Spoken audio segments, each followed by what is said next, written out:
Good evening, everyone. It is a fine night this Halloween. It is a fine night for tricks, it is a fine night for treats, and it is a horrible night to have a curse. I love Halloween. It's just so fun seeing what kind of things people do around me to celebrate the occasion, and I do enjoy films and games that try to get people in that kind of spirit. I know that many would turn to horror games for this season, but I still have yet to get into that genre given that I can get scared very easily. But I always have other things to turn to, which of course leads to this, Castlevania.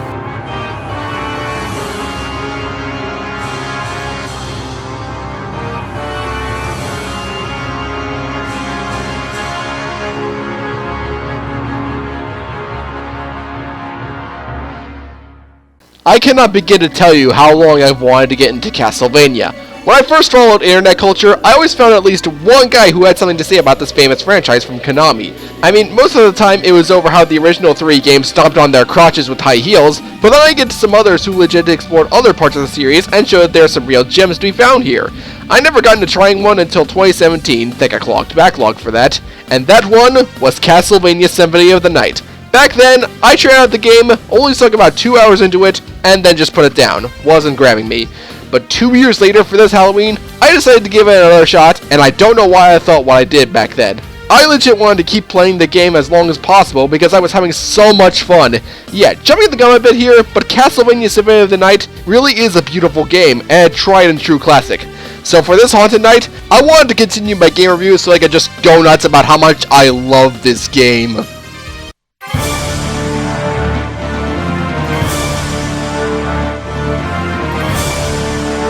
I won't spend much time here because while the game's story is far from bad, the game doesn't really focus on it that often as much as other aspects of the game, but I feel it should be noted. 4 years have passed ever since the events of Castlevania Rondo of Blood, where Richter Belmont journeyed through the castle and killed Count Dracula, though here it exaggerates some things due to how decked out Richter is compared to his original self. During those 4 years, Richter completely disappears without a trace, and Dracula's castle suddenly comes back. And this is where Alucard from Castlevania 3 enters the scene, fully intending to wipe this castle out.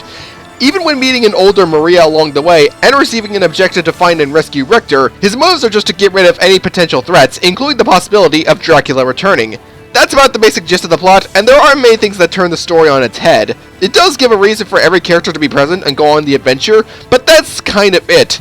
If there's anything I enjoy about the story, it's how Alucard was portrayed as a character. The writing in general is hit or miss, partially due to some mistranslations, but I really did start to respect and enjoy Alucard, and I wanted to see his goals through. He doesn't show too much emotion, but the game does make his calm demeanor work most of the time. I like how it takes the Castlevania staples and does a bit more with them, but with how good the game's other aspects are, you're probably not going to have the story on your mind.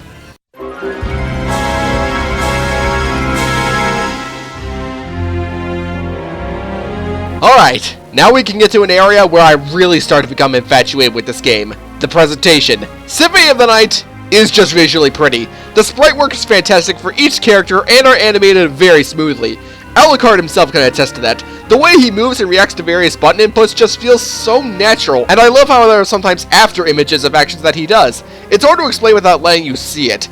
Every single enemy gets just as much attention too. I love how they are animated, and a lot of their death animations are just great, and make overcoming them satisfying, especially bosses. Things like this just look and feel amazing. The environments weren't left hung to dry either. Even though the entire game takes place within a castle, there's tons of various themes that make each area feel distinct, yet feel connected at the same time. Even though there are so many areas in this game, like the entrance, the laboratory, the chapel, and the underground caverns, just to name a few, I can totally buy them being all connected in one place, yet they don't blend into one another. They're all so colorful, so vibrant, and so detailed, yet the saturation of them is what makes this game's atmosphere, and what gives the castle its sheer scope. I love how big the setting feels, and how much it nails the tone of the game wants to convey at the given moment. The soundtrack really helps out with that part. It knows when to be atmospheric, when to be heart-pumping, and when to be more relaxing. Truth be told, this soundtrack full out completes each area, and makes them a lot more fun to travel in for me. Aside from the overusage of a song called the Final Toccata at the end, it's fine the first time, but after a while it gets annoying. For me, there are a few problems with the presentation, like the loading times between each area looking like my game froze, and the hilariously bad voice acting that I'm not going to put on display because I think you can hear this footage without the audio, but they don't come up that often to be a hindrance, and I can appreciate how much detail was put into this game. It looks breathtaking for 1997, and it definitely holds up today.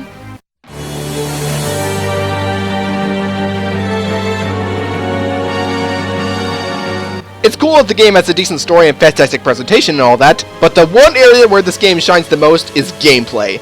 Now this should go without saying, but this game is considered one of the pioneers of the subgenre of games called Metroidvanias, which means it's a 2D side-scroller taking place on one giant interconnected world instead of separate levels, where you can't explore most of it at first with your starting abilities and equipment, but exploring and experimenting with what you have will reward you with more abilities that let you explore deeper into the world and find new shortcuts and secrets as you go along. While Castlevania 2 Simon's Quest technically did the style first, Symphony of the Night did it correctly. Oh man, did it do it correctly. First thing you might notice upon starting the game is Alucard's controls. They are smooth and tight.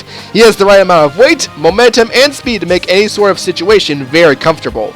You might also notice that Alucard starts with some nifty equipment that can not only give you a feel for the game, but also make short work of every enemy present. Though you lose it after death, Castlevania's Grim Reaper steals it from you. Though it isn't as bad as you might think, as not only can Alucard punch and kick and get things done that way, but with a little combat and exploration, you can find some new equipment to help you out. Let that set the tone for some of the most satisfying things you do in this game. I love what Alucard is capable of once you begin powering him up. To start off, he can use various melee weapons like swords, rods, knuckles, and daggers as his main attacking method. There's not an in-depth combat system, but he does have a solid attacking speed with all of them, leading to some quick kills, and if you tried some weird things with them, you might see that they have an additional perk that you never noticed, like different ways of swinging swords, or the shield rod's ability to utilize whatever shield you have equipped to perform a different action. That increases the value of finding weapons like these, and it makes them a lot more fun than they would be otherwise, complemented by the fact that he can hold 2 at a time, and you can use them with different attacking buttons, though some melee weapons require both hands.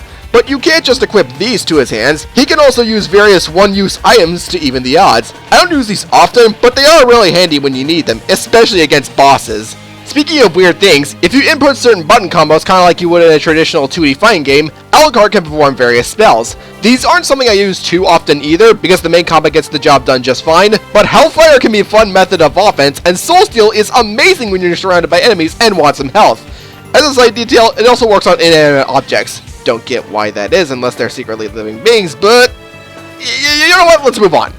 Those aren't the only things combat related. One of the things this game inherited from classic Castlevanias is sub-weapons. You have a heart meter which dictates how much of them you can use, and different sub-weapons cost different amounts of hearts, but using them is immensely helpful and satisfying, especially against strong enemies that might give you a hard time. I mean, I don't necessarily care for the gem laser or the lightning zapper thing, but the Bible sub-weapon is a cool defensive shield, the axe is useful for small airborne threats, the holy water racks up damage fast and makes some bosses a total joke, and the stopwatch is very useful in slowing down some enemies and bosses, though the last one gets less useful later on. And upon further exploration, you can find a way to summon familiars to help you out. Some like the sword and the demon just go on the offensive, and the fairy just heals Alucard when he's hurt and can get rid of status elements just like that. You need items in your inventory to do these, but more exploration can easily net you those items. Speaking of that, I like to know how the fairy can swing that hammer. Look at that thing, it's gargantuan in comparison to her.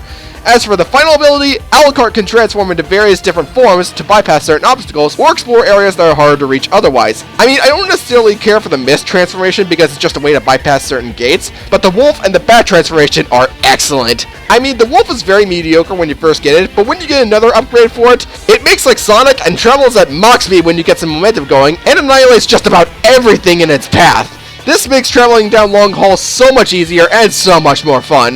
The bat remains great through and through because not only can it fly, giving you easy access to some secrets, but it also has a move to speed up traveling and annihilates anything in its way. It's not infinite and you automatically transform back when you use it, but I still love using it all the same.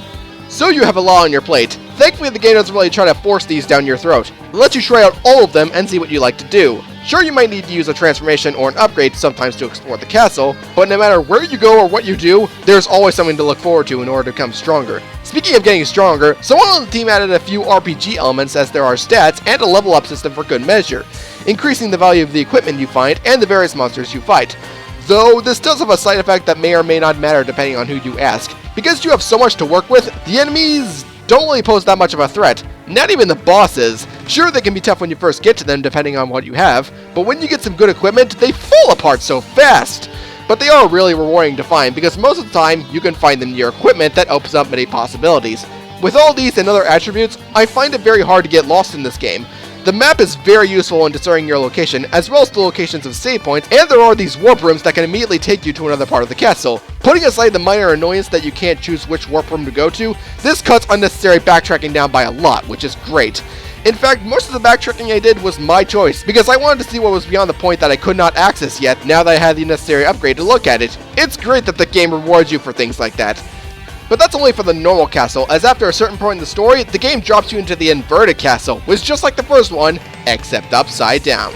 This is the entire second half of the game, putting the story at the farthest back seat in favor of letting you look around the entire thing, find more equipment, and defeating 5 specific bosses to reach the last one. I've mostly heard conflicting opinions about this place, and I do enjoy exploring the inverted castle, but I also have a few of the same problems others did. On the one hand, I do enjoy the increased amount of freedom you're given with this place now that you have every movement upgrade in the game, and I do find it fun to use for many sections. On the other hand, some parts of the inverted castle feel a little disjointed, and the whole thing can come off as padding in order to prolong the game.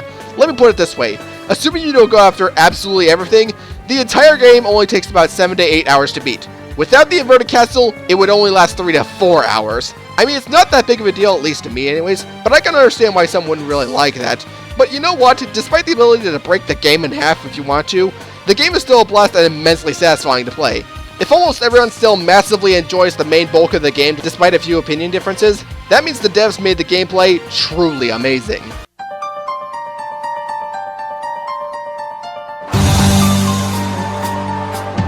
All I can say is now is that if you love Metroidvanias and have yet to pick this game up, you need to do so.